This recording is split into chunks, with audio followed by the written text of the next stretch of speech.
Belakangan ini nama penyidik KPK, Ajun Komisaris Polisi Stefanus Robin Panuju menjadi viral karena diduga terlibat menerima suap dari Wali Kota Tanjung Balai Muhammad Syahrial.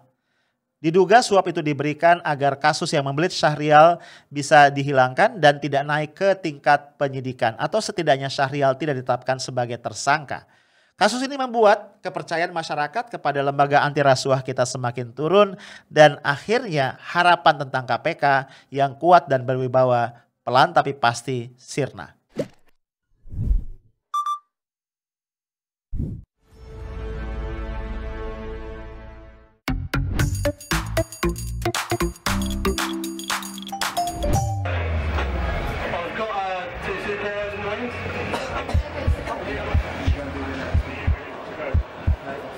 Come on, lads. Fucking have it. Batman all the way. 10, 9, 8, 7, 6, 5, 4, 3, 2, 1. So Will, I've been doing this 15 years and finally I get to see Batman and Robin take on Spider-Man. I never thought I'd be saying that. Halo guys, ketemu lagi kita malam ini. Kayaknya kalau gue lihat nih beberapa di antara lu nih baru pulang tarawih ya. Ini tarawih kita yang ke-12 ya bro, karena tadi nih puasa kita yang ke-11. Alhamdulillah ya, kita sudah masuk ke etape yang kedua, 10 hari yang kedua. Tentu aja kita harus lebih semangat ya. Yuk kita berdoa sama Allah, semoga dikaruniai kesehatan, kekuatan dan juga ketabahan ya. Kekuatan motivasi supaya kita bisa selesaikan Ramadan dengan baik dengan ibadah-ibadah yang optimal. Amin. Nah bro, gue pengen ngajak lu ngobrol tentang superhero ya. Ngomong-ngomong tentang superhero, sejak gue kecil salah satu superhero favorit gue adalah Batman. Kenapa? Karena lain dengan Superman atau yang lain-lain ya. Batman ini kan sebenarnya manusia biasa yang kemudian menemukan kekuatan supernya lewat proses lah. Kira-kira gitu. Jadi more human lah menurut gua gitu ya. Nama aslinya kan Bruce Wayne yang waktu kecil itu punya atau mengalami kejadian traumatik ketika orang tuanya dibunuh oleh penjahat di depan dia. Rupanya ada semacam trauma, dendam begitu yang dia salurkan dengan cara yang positif. Akhirnya dia menjadi penegak kebenaran, pembasmi kejahatan. Ya, dia tinggal di satu rumah ya yang punya gua juga, ada Batcave di situ. Penyendiri ya, kesannya dark banget, cuma ditemani oleh seorang asisten setianya yaitu Alfred. Masih ingat ya ceritanya.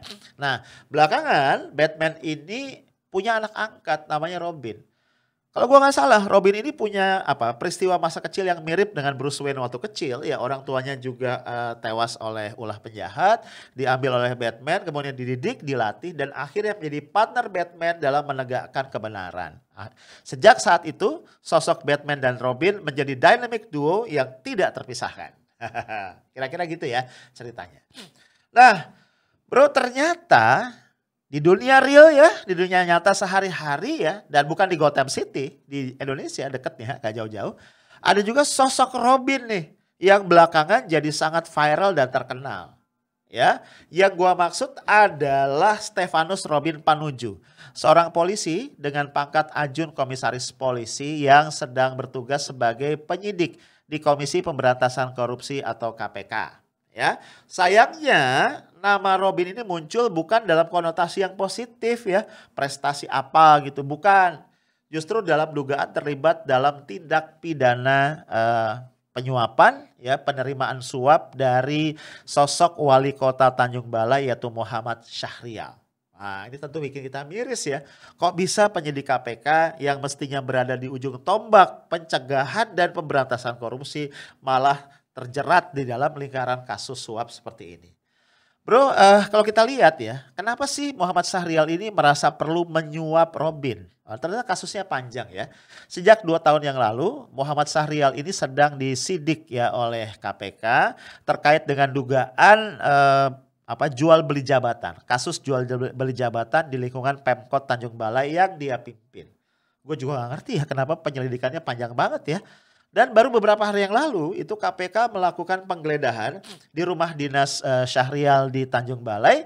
Kemudian lanjut nih diperluas penggeledahannya ke Balai Kota. Beberapa ruangan di situ, ruangan sekretaris daerah dan ruangan-ruangan yang lain. Dan dari penggeledahan itu penyidik KPK menemukan sejumlah barang bukti ya, ada dokumen ya, ada catatan pembicaraan dan lain-lain yang itu mengarahkan pada Robin. Jadi rupanya ditemukan misalnya antara lain ya bukti transfer ya sejumlah kalau nggak salah 59 atau 60 kali ke satu rekening yang belakangan diketahui merupakan rekening milik dari teman adiknya Robin. Terlibat juga ternyata. Nah dari situlah ya nama Robin kemudian terkait, dijadikan tersangka dan langsung ditahan oleh KPK. Nah bro, yang lebih menarik lagi, ketika memberikan keterangan mengenai kasus ini, Ketua KPK Firly Bahuri menyebutkan ada dugaan ya keterkaitan nama seorang politisi Partai Golkar yang juga menjadi wakil Ketua DPR RI yaitu Aziz Samsudin. Ya, ini namanya cukup terkenal ya. Apa peran Aziz ya? Ternyata Aziz diduga merupakan sosok yang memperkenalkan Muhammad Syahrial ya wali kota Tanjung Balai tadi dengan Robin. Kok bisa? Dari mana Aziz kenal Muhammad Syahrial? Ternyata mereka berdua tadi adalah kader Partai Golkar.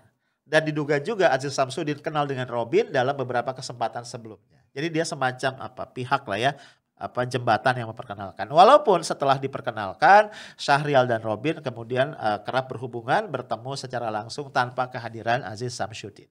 Nah bro, menurut gue nih kasusnya jadi semakin kompleks ya. Karena melibatkan tadi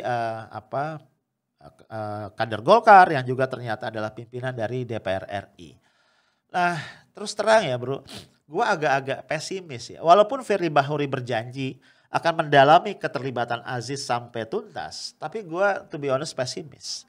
Karena kalau kita flashback ya bro, selama setahun terakhir setidaknya 2020 ya. Ini kan pasca revisi Undang-Undang KPK dan pasca pergantian komisioner KPK di akhir 2019 ya. Itu selama setahun kita tidak melihat ada satupun nama ya anggota DPR RI yang ditangkap oleh KPK. Ini kan dahsyat ya. Padahal di periode-periode sebelumnya salah satu kelompok ya, yang paling banyak ditangkap oleh KPK itu adalah anggota dewan ya. Tapi setahun terakhir nggak ada. Sepanjang 2020 itu nggak ada. Sama sekali. Even one single name itu nggak ada. Nah kalau kita berprasangka baik, wah luar biasa nih ya. KPK sudah menjadi satu lembaga yang super bersih. DPR RI ya sudah menjadi satu lembaga yang super bersih. Sampai tidak ada satupun anggotanya ditangkap KPK. Wih, ini kita harus kasih apresiasi luar biasa ya. Tapi kayaknya kita ragu apa iya gitu. Karena dari beberapa survei ya tetap aja kecurigaan ya masyarakat terhadap DPR RI dan juga parpol-parpol sebagai lembaga yang paling korup itu masih tinggi ya. Persepsinya itu belum positif terhadap DPR dan parpol. Ya, apalagi kita lihat ya kalau misalnya terjadi korupsi nih yang dilakukan oleh anggota DPR itu selalu aja muncul dugaan uangnya sebagian setidaknya ya itu mengalir ke partai. Jadi orang menduga bahwa memang anggota DPR itu ikut mencari dana lah fundraising buat partainya lewat bancakan proyek-proyek yang ada di APBN. Nah, jadi menjadi menarik ketika selama 1 tahun kemarin di 2020 tidak ada anggota DPR RI yang ditangkap oleh KPK. Ya sehingga akhirnya spekulasinya macam-macam. Apa ada deal gitu ya antara DPR dengan pimpinan KPK yang terpilih ini bahwa mereka akan dipilih kalau DPR aman. Walau alam ya namanya spekulasi ya. Ya tidak ada bukti sampai saat ini ke arah situ. Tapi gue harus katakan bahwa spekulasi itu cukup tersebar luas di beberapa kalangan yang mencermati masalah korupsi di Indonesia. Nah kekhawatiran gue ya. Nama Aziz Samsudin ini bisa aja kemudian menguap begitu saja. Hilang ya tidak pernah lagi dibicarakan. Apalagi sampai kemudian diproses lebih lanjut. Gue punya dasar ya atas kekhawatiran ini. Karena kalau kita ingat misalnya. Kalau kita bicara korupsi yang sedang ditangani KPK. Salah satu kasus yang akan menjadi top of mind adalah kasus korupsi bansos di Kemensos. Kita tahu ya prosesnya masih berjalan. Sudah ada 5 yang sedang didakwa ya. Lagi diproses di pengadilan. Ya, salah satunya adalah Juliari Peter Batuara, mantan Mensos yang adalah wakil bendahara umum dari PDIP. Ya, ada juga yang lain-lain ya. Ada 3 orang termasuk Juliari, pejabat Kemensos, dan ada 2 orang pihak swasta yang diduga sudah memberikan suap kepada mereka. Nah, kita tahu dalam konteks kasus ini sebenarnya ada 2 nama anggota dewan dari PDIP, yaitu Herman Heri dan Ihsan Yunus, yang juga berkali-kali disebut ya, baik dalam rekonstruksi kasus maupun juga dalam surat dakwaan jaksa. Tapi apa yang terjadi, bro? Nama mereka sampai hari ini tidak pernah dipanggil oleh KPK untuk diperiksa sebagai saksi, apalagi dinaikkan statusnya, katakan begitu, sebagai tersangka. Nggak pernah, tidak pernah disentuh oleh KPK. Padahal dari beberapa sumber ya, kuat dugaan mereka berdua ini adalah pemegang jatah bansos yang jumbo, jumlahnya itu jutaan paket ya. Yang diduga ini tidak dikutip potongan oleh Juliari Batubara karena merupakan bagian atau jatah dari seorang madam ya di dalam PDIP yang kemudian disebut sebagai madam bansos. Jadi jangankan sang madam ya, bahkan Herman Heri dan Ihsan Yunus pun sampai ini tidak disentuh oleh KPK. Nah, ini membuat kemudian tadi gua pesimis ya. Apa iya kemudian KPK ini berani memeriksa Aziz Samsudin? Ya sampai saat ini gue belum yakin. Kecuali kalau kemudian KPK membuktikan itu. Nah bro, kondisi ini harus gua katakan kemudian juga menimbulkan spekulasi lain. Karena sebelumnya yang ramai dibicarakan terlibat atau diduga terkait dengan kasus-kasus korupsi itu adalah kebanyakan kader-kader dari PDIP, ya kan? Tadi Juliari Batubara, mantan Mensos, kemudian Ihsan Yunus, Herman Heri yang namanya disebut-sebut tapi tak kunjung dipanggil KPK misalnya. Nah, kemudian sekarang ya dalam kasus dugaan suap yang melibatkan Robin, ini ada nama Aziz Samsudin ya yang adalah kader Golkar. Akhirnya apa? Spekulasi yang muncul, apakah sedang terjadi semacam tarik menarik atau perseteruan? Ya, ini ada saling menyandra nih. Ya, jangan-jangan ya bro, memang ada upaya untuk menekan juga Golkar. Karena sebelumnya PDIP ini yang ditekan-tekan ya karena kasus korupsi. Jadi jangan-jangan ini ada upaya, ada rivalitas lah bahasanya begitu antara Golkar dengan PDIP. Ya ada upaya untuk membangun kesan bahwa ya Golkar pun kader-kadernya punya masalah dalam korupsi. Gua nggak tahu ya, tapi menurut gua spekulasi-spekulasi seperti ini cukup masuk akal ya.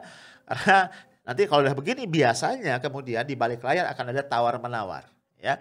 Kalau kasus ini mau di-PTS-kan atau tidak diproses maka harus ada trade off-nya apa gitu ya. Kira-kira demikian.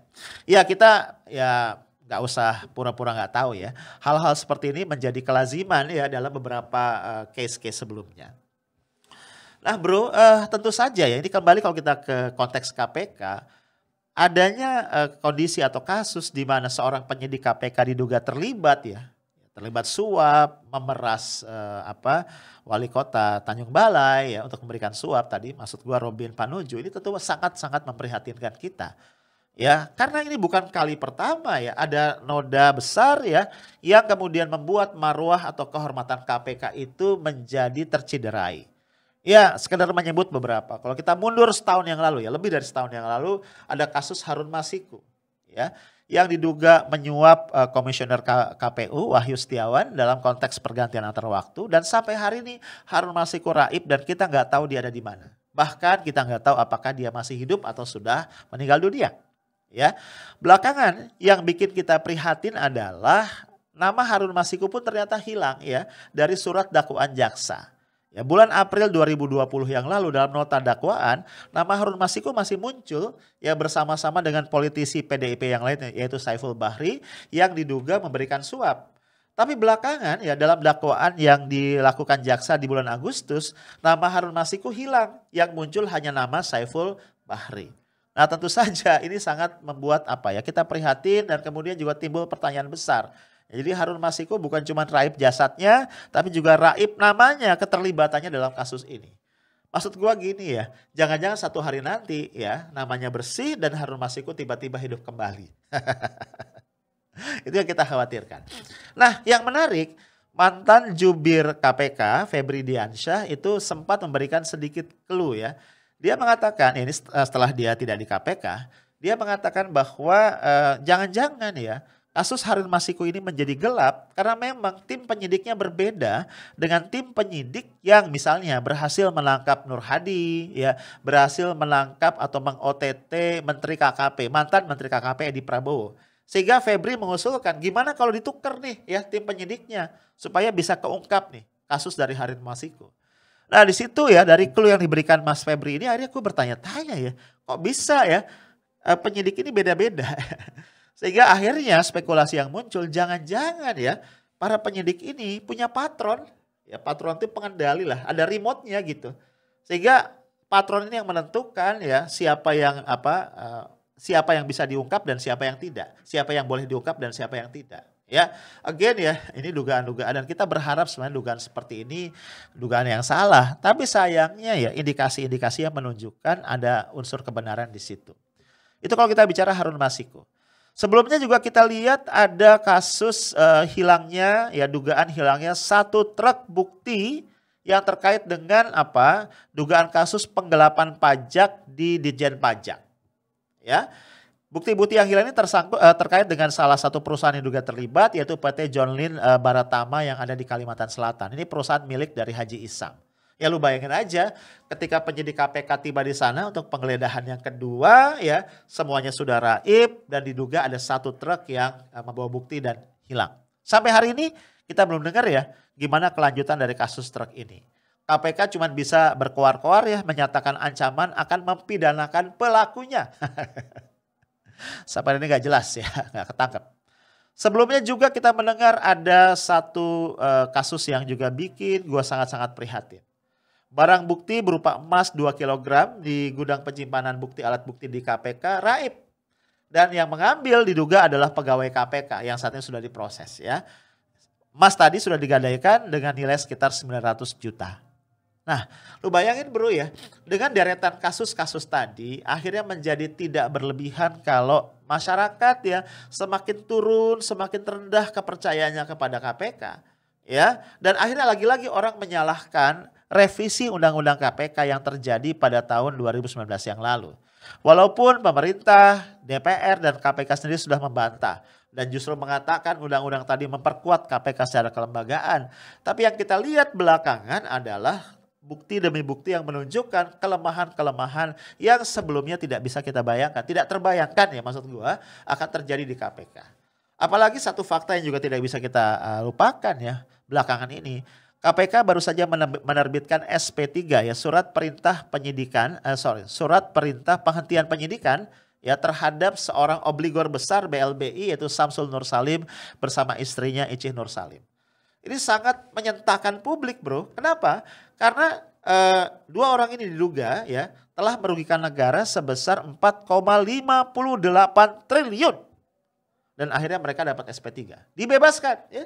Mereka bebas melenggang jadi orang merdeka. Padahal status mereka masih buron. Ini aja udah aneh ya. Dua orang tersangka yang buron bisa dapat SP3. Kalau buron itu kan artinya belum pernah diperiksa, ya kan? Belum jelas gimana bukti-buktinya, kemudian dinyatakan bebas. Ya alasan KPK karena ya mitranya nih ya, pejabat pemerintah yang juga terlibat yaitu Syafruddin Tumenggung itu dibebaskan dalam kasasi oleh MA setelah pengajuan PK yang diajukan oleh KPK ditolak juga oleh Mahkamah Agung. Lah bro, ini tadi yang gue bilang sekali lagi, deretan kasus ini akhirnya membuat orang semakin pesimis ya tentang keberadaan KPK. Padahal ya kalau kita flashback ya, KPK ini adalah sebuah lembaga ad hoc ya, sebuah super body yang memang diberikan berbagai kewenangan oleh negara yang khusus yang tidak dimiliki oleh kepolisian, tidak dimiliki oleh kejaksaan. Lembaga-lembaga penegak hukum yang sebelumnya sudah ada. Kenapa? Karena disadari betul waktu itu bahwa kasus korupsi yang harus diungkap oleh KPK adalah extraordinary crime yang seringkali menyangkut kekuasaan. Iya kan? By definition yang namanya corruption itu adalah kejahatan, penyelewengan yang pasti melibatkan penguasa. Ya, melibatkan orang-orang yang ada di kekuasaan. Sehingga tidak bisa dengan kewenangan yang ordinary. Itulah alasan mengapa KPK diberikan satu kewenangan-kewenangan yang extraordinary. Tapi belakangan kita lihat kewenangan-kewenangan yang luar biasa itu dipreteli satu persatu. Ya tadi ya lewat revisi Undang-Undang KPK. Misalnya KPK, ini asal lu tahu ya bagi yang belum tahu, itu sudah dimasukkan ke dalam rumpun kekuasaan eksekutif. Artinya dia sama nih, setara dengan kejaksaan, setara dengan kepolisian. Ya kan? Kejaksaan dan kepolisian berada di bawah kekuasaan eksekutif, bro. Ya, nah sama aja. Begitu KPK masuk ke sana dalam rumpun kekuasaan eksekutif, artinya apa? Tidak ada lagi keistimewaan. Sementara dia tadi harus menangani kejahatan yang berkaitan dengan orang-orang yang berada dalam lingkar dalam kekuasaan. Jadi nggak mungkin kan? Secara logik tuh nggak mungkin. Nah, belum lagi ya status pegawai KPK semuanya itu harus dialihkan menjadi ASN. Nah, artinya apa? Jenjang kepakatannya, aturan-aturannya harus sama dengan ASN yang ada di institusi-institusi lain. Ya bisa gue bayangin kemudian ya penyidik gitu ya statusnya tuh ASN gitu. Bagaimana ya dia bisa menyidik kasus yang melibatkan aparatur state aparatus secara terbuka, secara independen kalau statusnya sama-sama ASN. Belum lagi ya beberapa kewenangan KPK misalnya untuk melakukan OTT, kemudian melakukan penggeledahan, penyadapan itu hanya bisa dilakukan dengan izin dari Dewan Pengawas ya. Lu bisa bayangin ya orang mau menggeledah izin dulu, orang mau menyadap izin dulu. Itu kan rentan banget ya. Kebocoran bisa terjadi, belum lagi ya waktunya jadi lebih lama. Padahal ya kewenangan-kewenangan tadi membutuhkan kecepatan kalau kita ingin mendapatkan hasil yang optimal. Bro, dengan segala uraian tadi, akhirnya gue dengan getir harus mengatakan memang KPK hari ini jauh betul ya dari KPK yang kita bayangkan lahir di awal-awal reformasi dilakukan. Jauh betul. Artinya kita nggak tahu apakah masih ada harapan untuk pemberantasan korupsi di Indonesia. Mudah-mudahan masih, tapi kita akan lihat perkembangan selanjutnya. Itu aja dari gua, stay tough, smart and professional. Assalamualaikum warahmatullahi wabarakatuh.